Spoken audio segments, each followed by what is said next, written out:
Welcome to the What is Stoicism podcast. So, Ayo, for anyone listening who doesn't know, this is your second appearance on the podcast. You were previously on in early 2023, and we checked back just to see when that was, when we talked a bit about your business ventures and what part Stoicism plays in your life. It's great to have you back, and I wonder if you wouldn't mind just reintroducing yourself and reminding us a little bit about your background and what you do as co-founder of Octillion Capital Partners. Hello. So really good to be back. So thank you so much for having me. A lot has changed within that point, but just a brief reintroduction. Name is Ayo. Based in London. I'm an acquisition entrepreneur. So we look to buy and build companies, primarily in food and beverage, in home decor and gifting, and have been an acquisition entrepreneur now for almost 5-6 years. In that time, a lot of highs, a lot of lows, but Stoicism has been the center. It's been the centering thing that has enabled me to keep going, especially in the difficult moments. Thank you so much for having me back.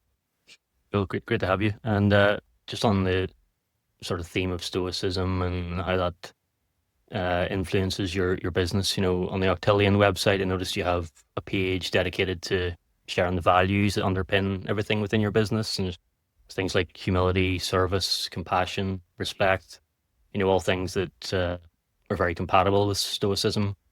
How important is it for you to have a core set of values like that guide the kind of business you want Octillion to be? Yeah, so especially with what we're doing and with all the businesses that I'm involved in, that's a massive part, especially because of just how things can quickly change, especially when you're in business, because there's so many conflicting things, and there's so many decisions that you have to make that may go against your values. But if you already have a set core values that you adhere to, in some cases those decisions are actually much easier, and in some cases you might not even be faced with making some of those decisions, but you will be eventually. I had one literally just on Friday, where I had to really think about something deeply, and I'm very glad that I did. And I used, I would say, like the stoic nature or the stoic sort of principles to ensure that I didn't go into something that would have caused me a lot of, let's say, pain further down the line. But also now, even just with business partnerships that I go into now, I'm very big on my faith to ensure that, one, I am praying about it. I am speaking to myself about some of these things now. Before I wasn't even, before I was sort of present, but I think now I'm really deeply applying Stoicism to a lot of areas in my life, not just from a business perspective, but also from a personal perspective, because I think that's one of the things with Stoicism and any sort of philosophy that one is trying to study. It's not about the study, it's about the application of the study. That's really where you see if you've actually learned something, because like they say, learning is change behavior. So now more than ever, it's a very prominent feature in like my life and my decision making. Yeah, that's interesting. I'm sure you're familiar with Epictetus and his writings, and it sort of reminds me of the thing he said about, not letting your reactions to impressions be sort of instinctive or being too reactive to things. Is that something that's helped you, where you've been able to, get an initial response to something, but then you've been able to step back and examine that first and then make a decision that maybe you wouldn't have made otherwise? Oh yeah, absolutely. Like I was having a conversation on Friday with someone we're looking at getting this person to help us out with the business. So I'd come across their business. I just wanted to book a call because what they were essentially selling was quite interesting, and I think it could help my business. And by going into the meeting with that person, it was a great meeting. It was very, very, let me just say, it was like the perfect meeting. That person was an incredible salesperson, incredible salesperson. And a call is very good when, one, it goes way longer than you initially expected. And then two, you feel like you know that person now, and you feel like also that person knows you. So you're vulnerable, and you open up a bit more, and you're able to share a bit more. Now, as I said, and also as you said, with Epictetus, one of the things that he says is about, again, being stoic, not being overly reactive. You have to be patient. You can't just jump into things. And sometimes, I know in the past, I would jump into certain things because your gut is a very good judge, but sometimes you have to also learn how to train your gut, because your gut might be like, okay, this is really good, but sometimes you just have to train it. So now, with one of the things that I try to do is I try to take a walk, and I also try to pray before I do anything, before I go into any business partnership, before I do anything, before I sign any deal. Those two things are fixated in my decision-making process. Now, like I said, this person was incredible, to the point in which in my head I was like, we could just get this done right now. And I think he could also sense that, especially because of what I had shared with him. And he was like really pushing to try and get it done right then and right now, with the onus on starting, let's say, even on Monday. And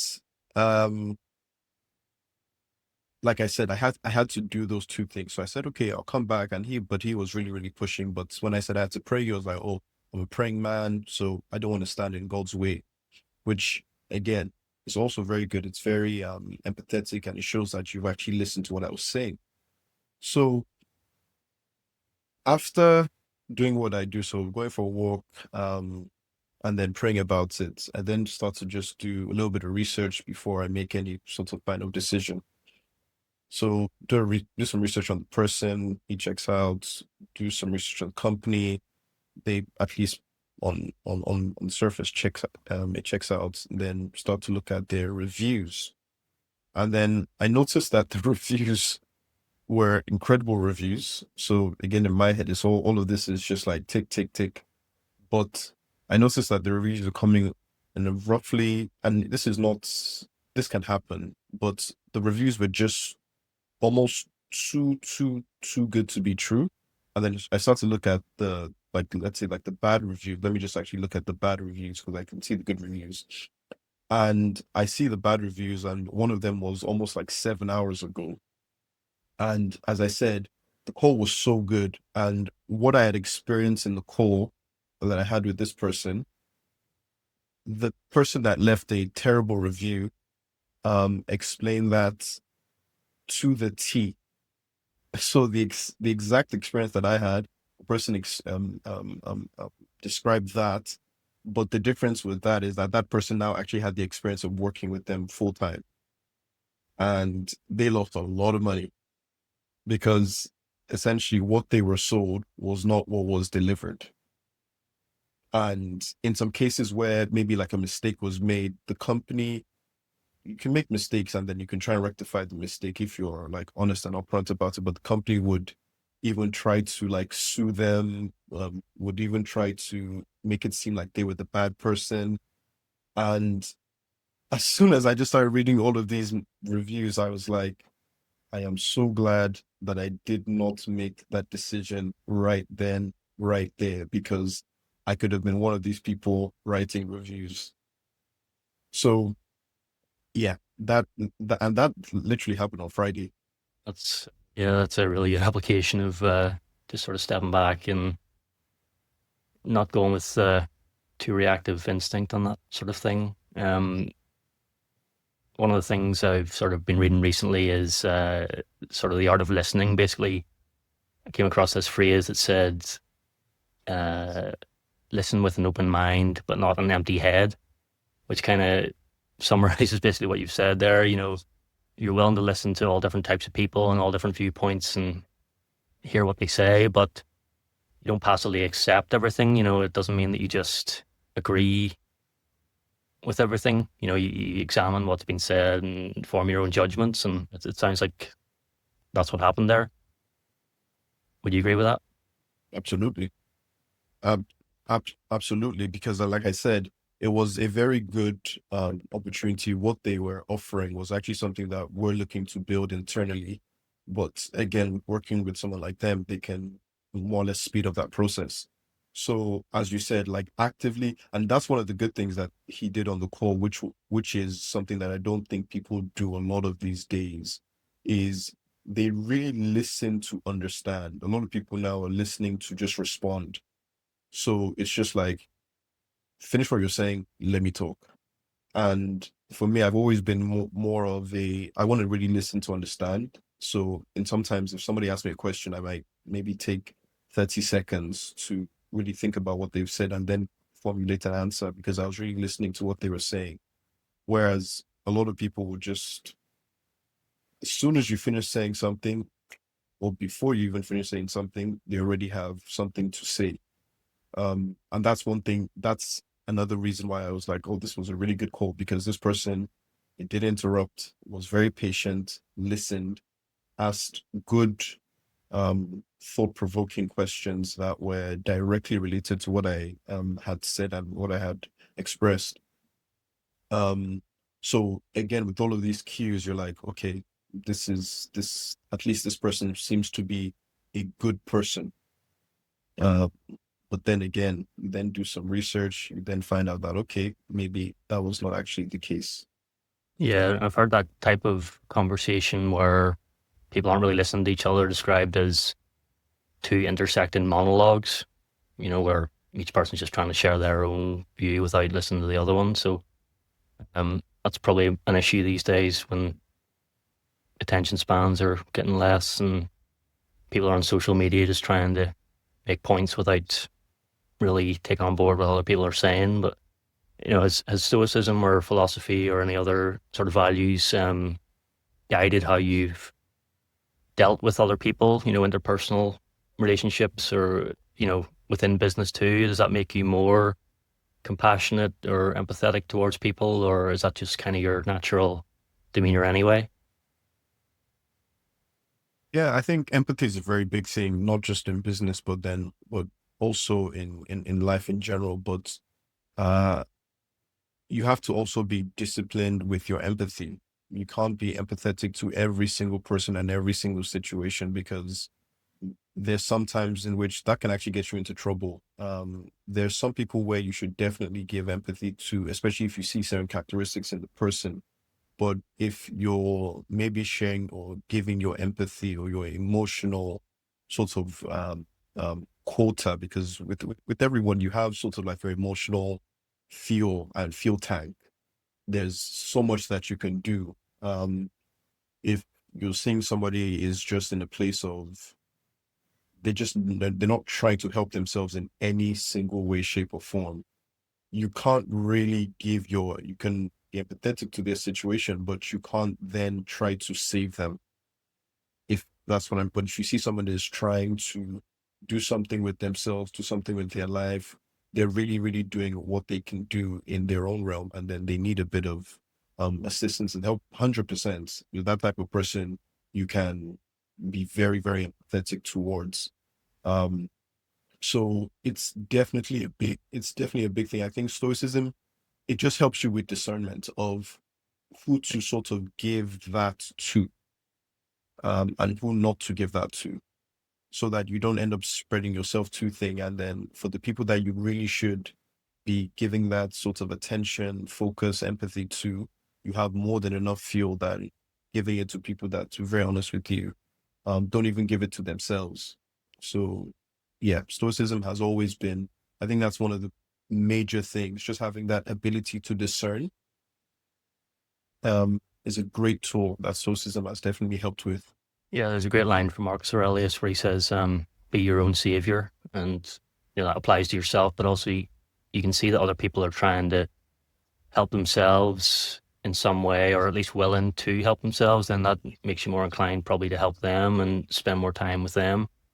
And something I was reading this morning, actually, the Irish poet John O'Donoghue said something similar. He said self-retrieval, of just being kinder to yourself, and if people are willing to help themselves and being kinder to them and help them work on their negative qualities and things like that. So yeah, I think that's a very powerful thing too. So is there any other kind of parts of Stoicism that really help with running your business or making decisions? And we've already covered quite a few things there, but is there anything else that sticks out or that has helped you in, particularly difficult situations? I think definitely, and this I'm not even going to tie necessarily to just Stoicism, but I'm going to actually bring in sort of like more biblical passages here from like the Bible, which one is there's this one of my favorite passages in the Bible is the story of Job, um, the prominent man who essentially had a lot, lost it all. His wife, his partners, they were all like, why are you essentially still thanking God, even though you've lost everything? But he was just like, when God gave me, I would thank him. When he doesn't give me, I will still thank him.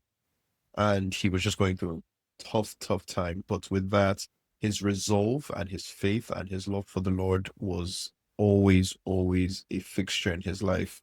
And ultimately, that led to him getting tenfold back.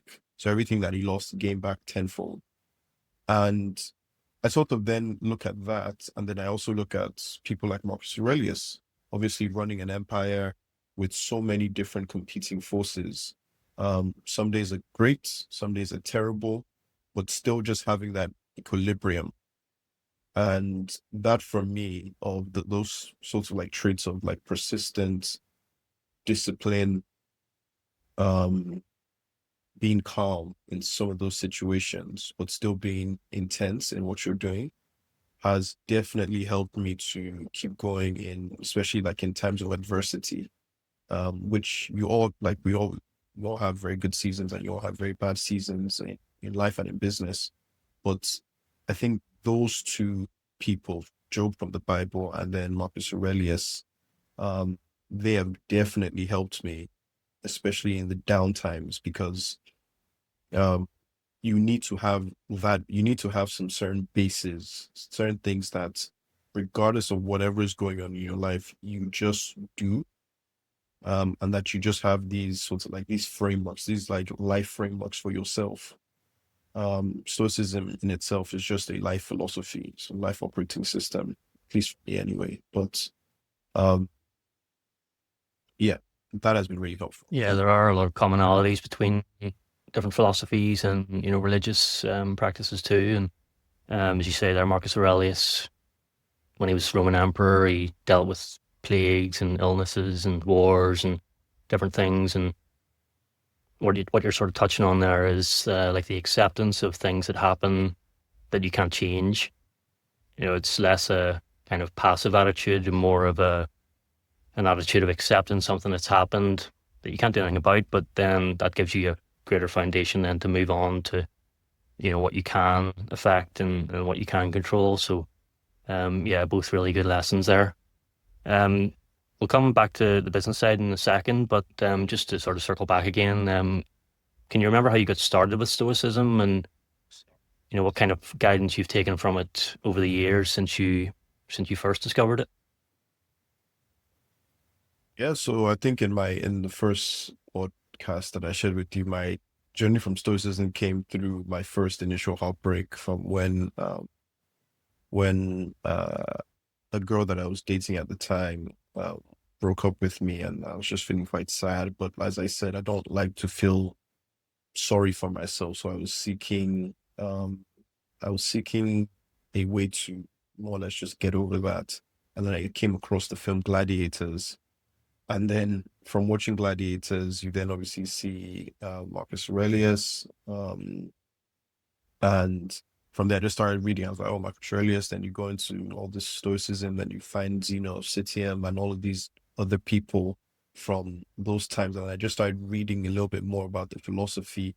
And I was like, I like their approach to dealing with things. It's not about complaining. It's not about blaming others. It's about looking at yourself and then seeing, okay, from myself, how can I derive strength and how can I essentially push forward? And I just really like that. I just like that concept of introspection and then looking at everything through the lens of, okay, it's either it was my fault, I'll take full responsibility for my life and my actions. And with that, I think there's a lot of power in that. You're not blaming anybody. You're not, I would say you're not depending on anybody, but you have this sort of like internal scorecard. It's a thing that Warren Buffett says, and that you have to live your life through like this internal scorecard. You can't be worried about the external scorecard. You have to look at yourself and say, okay, every single day I said I'm going to do X, and Y. Every single day, have I done X and Y? If you can say that, you can look yourself in the mirror. You can sleep peacefully. But if you're just basing your life on an external scorecard, then there's so many competing factors with that external scorecard. It's very hard to live up to that. So with that, you start to feel bad. And with Stoicism, it's never about the external scorecard. It's always about the internal scorecard, which I think is just the most important thing, especially for this type of world that we're living in. I'm sure we'll get onto it in a second. That's one of the reasons why I started First Pour, which is a good for you, clean, mycotoxin-free coffee brand that is essentially all about celebrating ordinary people who are doing extraordinary things. So coming back to the business side, although retaining the kind of Stoic influence within that, as you say, you recently launched a new product called First Pour Coffee. I've seen some of the text around that, why you started it, and you were tired about what coffee had become. Do you mind just explaining a little bit more about the origins of that and why you started that product? Well, so with, like I said, I feel like we're going into a stage of just mass optimization. Everything is just all about optimizing. And with that, you sort of lose the center. And with optimization also comes these hacks. So I'm very sure you're aware of the term biohacking.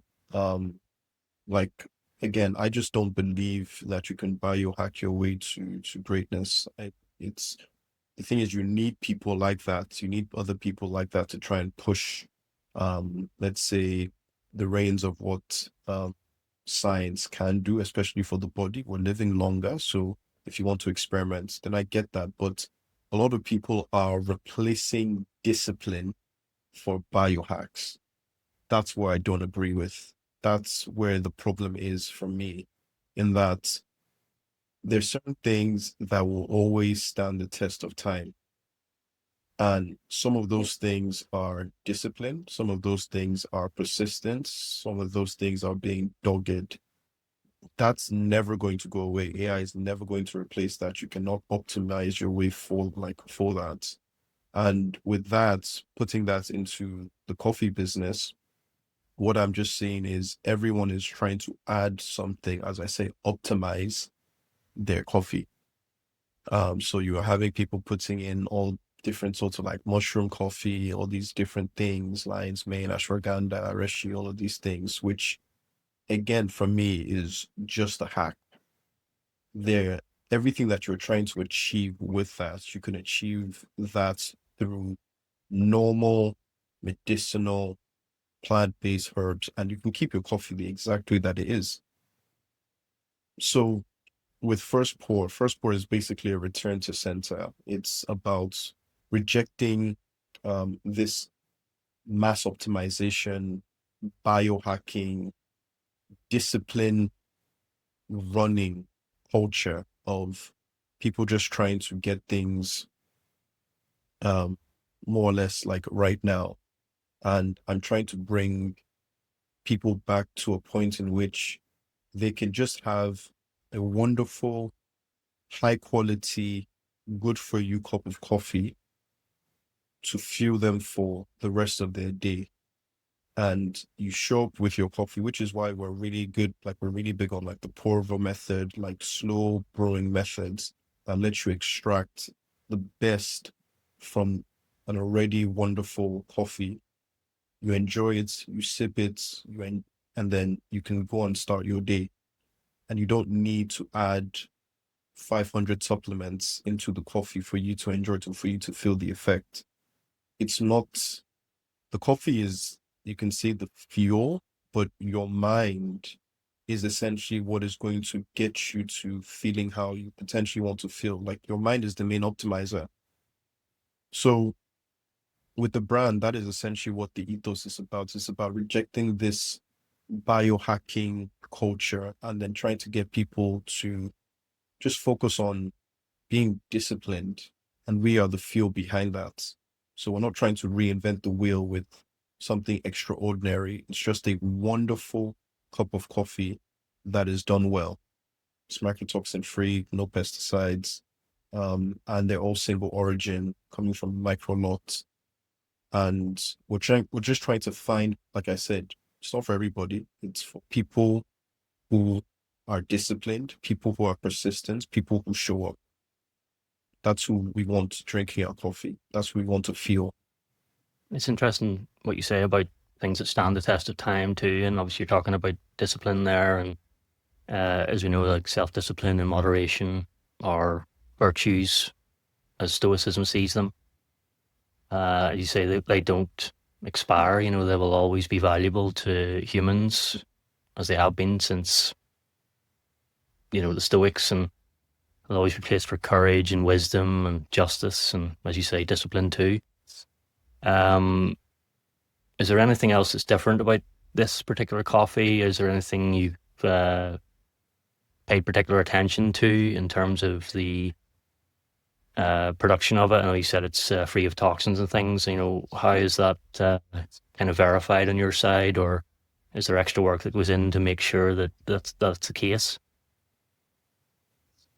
Yeah. So typically we try to source a lot of our beans from microlots. So these are smaller subsections of larger plantations. So typically they have the best access to sunlight, the best access to irrigation. They have typically better soil. They also obviously grown in much higher altitudes, meaning that, so for some of our coffee, like our yellow bourbon coffee, that's grown above like 1,500 meters. So and it's grown next to like a volcano. So obviously like the soil is extremely, extremely rich.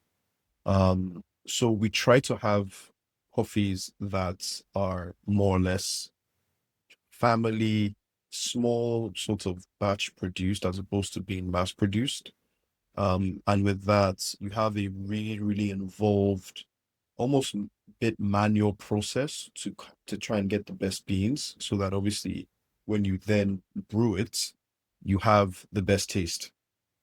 So essentially we're focused on getting, and again, we try to get beans from people that have a fantastic story around where the beans is coming from, around the place, the origin of the bean. And with that, you have a wonderful story that people can really get behind. And you have a lot of these people, like I said, they're ordinary people that are doing extraordinary things.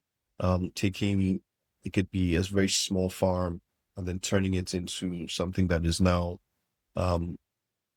almost like a community benefactor, because they're employing people obviously in the local communities.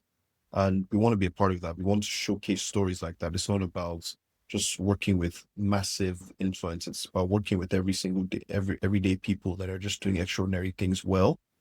And those are the people that don't tend to get a lot of attention, but those people are essentially the bedrock of the economy. And that for us is where we pay special attention to. It's about the people that are drinking our cup. If you're looking for mushroom coffee, you're not going to find that here. So for everything that we launch, it's going to need to pass those standards of being, one, obviously clean, two, having a fantastic story, three, being wonderful? And three, are they the best beans in the category? So that's typically what we're looking for. And that's how we differentiate ourselves from everybody else in the market. And have you found that customers are really keen for this kind of move away from the hustle culture and the influencers promoting, bizarre mixtures of coffee? This kind of back to basics approach of just enjoying good coffee and not having to worry about, the extra or perceived health benefits from something that they probably don't know all the ingredients of. Yeah, definitely. I think that's one thing that we're trying to see. Like we're even getting some very good reviews of just how it's almost returning them back to center. And it starts obviously with even the brewing method of like the pour over, as opposed to doing it in an espresso fashion, which is just kind of like quick done for you. Whereas this one, you're actually brewing it. So there's a bit of a manual process there. It's almost like it's like cooking. When you cook a meal and you have that meal that you've cooked, I think it's one of the best things. You can never replace that when you've made a meal. But when you get a takeaway, you don't appreciate it as much. You're just like, oh, quickly, I'll get my takeaway, I'll eat it, maybe I'll feel good, and then I'll move on. It's not, you're not really present. Whereas with this, we want you to be present. We want you to know that, look, take 10, 15 minutes of your day, in your morning, your afternoon, your evening, do it the right way, sit down with it. You can actually then maybe journal, think about certain things, slow down, enjoy it, and then you can move on to the next thing that you wanted to do. But just have that moment for yourself. It's almost about capturing a little moment for yourself. And I think we're starting to see people getting on board with that. People are tired of one being sold to, people are tired of just this constant need to just rush everywhere, like rush everything. Again, people have very busy lives, so completely understand that. But like I said, we want to be the brand that you stop 15 minutes for to enjoy. Truly. Yeah, I like that approach. And it's quite similar to my thinking behind the micro morning meditations that I send every weekday.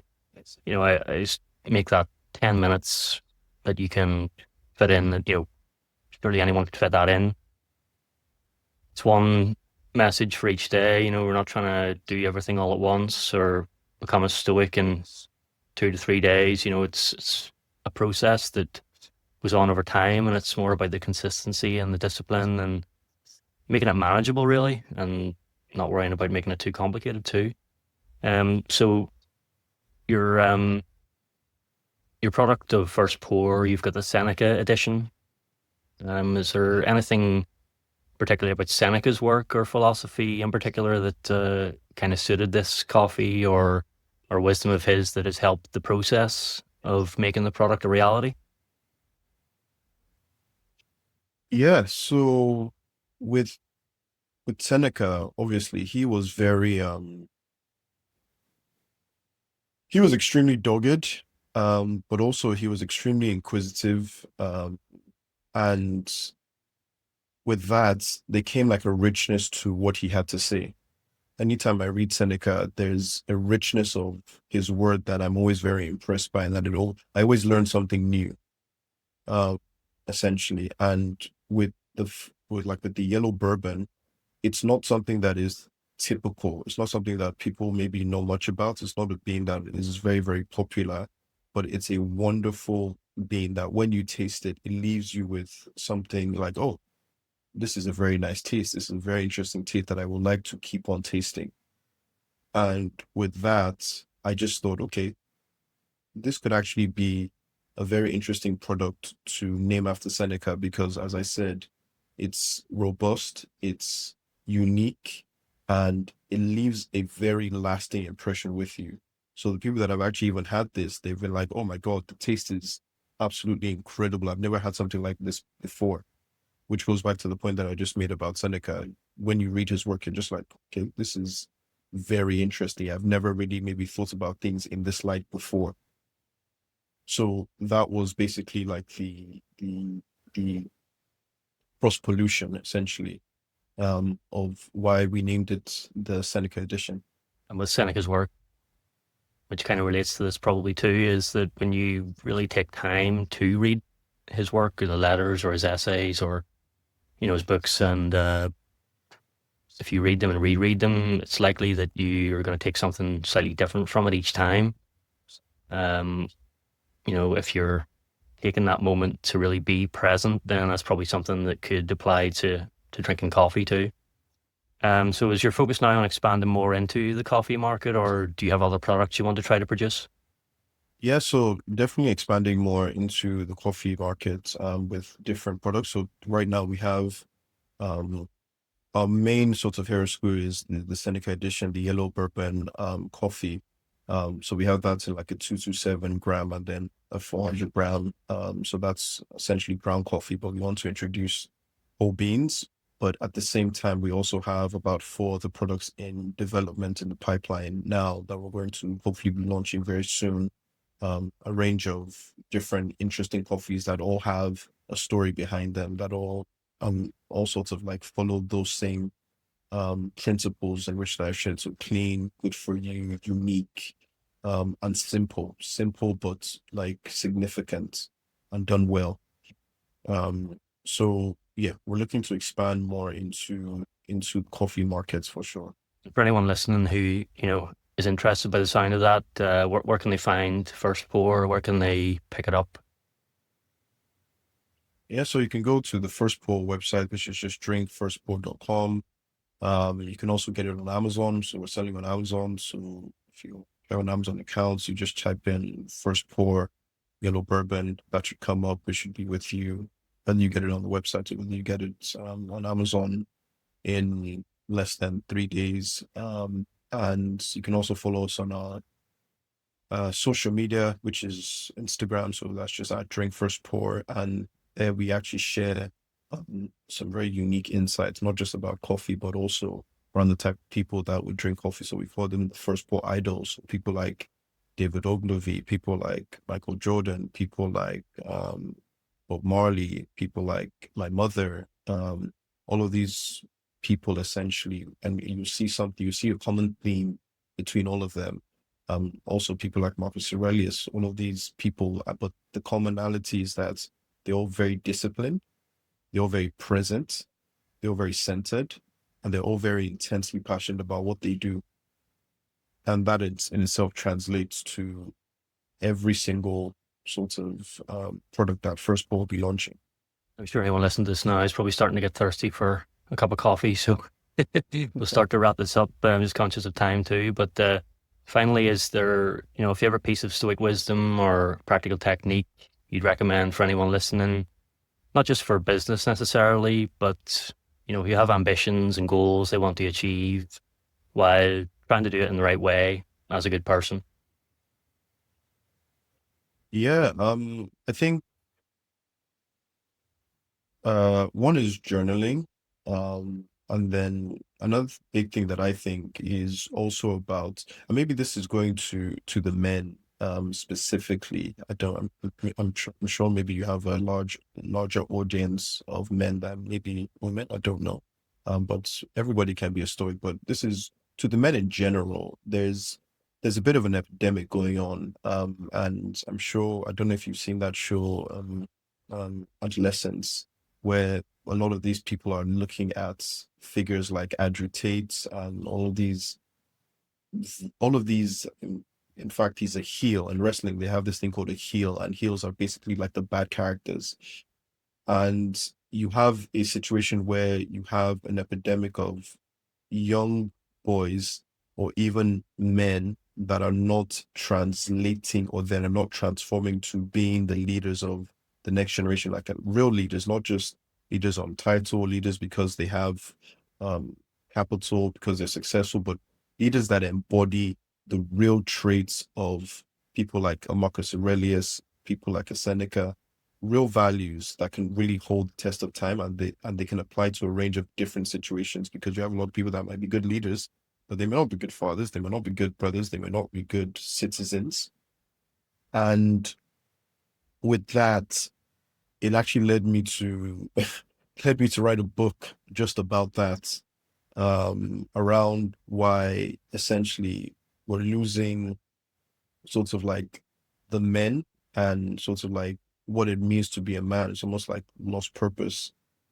So one thing that has really helped me is journaling. I think men especially, you have so much in your head, but you may find it very difficult to find an outlet to express those thoughts.